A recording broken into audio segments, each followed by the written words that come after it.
আসসালামু আলাইকুম রহমতুল্লাহি বারাকাতুহু।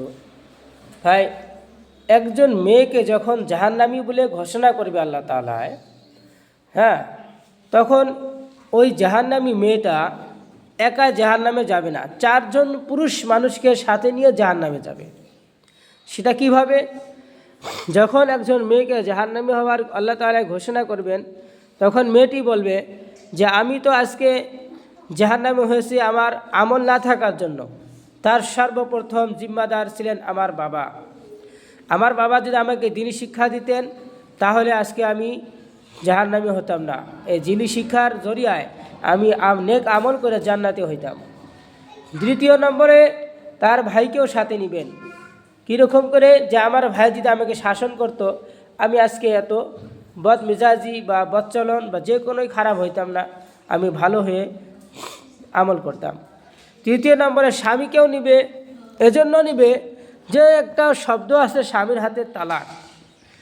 যদি কোনো স্বামী তার স্ত্রীকে তালাকের ভয় দেখায়, হ্যাঁ, তাহলে নিশ্চয় সেই স্ত্রীটা তালাকের ভয়ে কিন্তু বা যা কিছুই হোক আল্লাহর ভয় না খেয়েও প্রথমে যদি তালাকের ভয়ও খেয়ে আল্লাহ তাআলার ইবাদত করেন, কিছুদিন পরে নিশ্চয় আল্লাহর ভয় ঢুকে যাবে ভেতরে।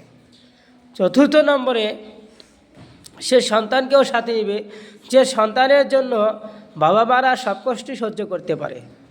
শুধুমাত্র সেই ছেলেকে জাহান্নামে এই জন্য সাথে নেবেন যে ছেলে যদি সব কিছুরই জেদ করতে পারে, আমি যে দ্বীনি শিক্ষার বা আমি যে নেক আমল করি নাই, আল্লাহর ইবাদত করি নাই, তার জন্য আমার ছেলে কোনো দিনও আমার সাথে জেদ করে নাই।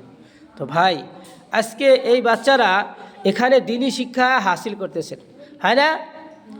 তোমার এখানে কি দ্বীনি শিক্ষা দেওয়া হয় না? হ্যাঁ, কোরআনের শিক্ষা দ্বীনি শিক্ষা, হাদিসের শিক্ষা দ্বীনি শিক্ষা, মাসলা মাসাইলের শিক্ষা দ্বীনি শিক্ষা, এদেরকে দ্বীনি শিক্ষা দেওয়া হয়। এটা এদের স্টার্টিং বয়স, শুরুয়াত আরম্ভনির বয়স।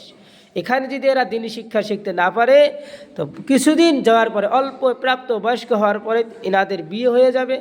বিয়ের সমস্যার জেলা যত সমস্যা আসবে তখন আর শেখা হবে না, আমলও হবে না। তো ভাই, সবার এলাকায় এরকম মুক্তর ব্যবস্থা করে দিবেন, আর আমাদের ভিডিওটা সবাই শেয়ার করে দিবেন, লাইক সাবস্ক্রাইব করবেন ইনশাআল্লাহ।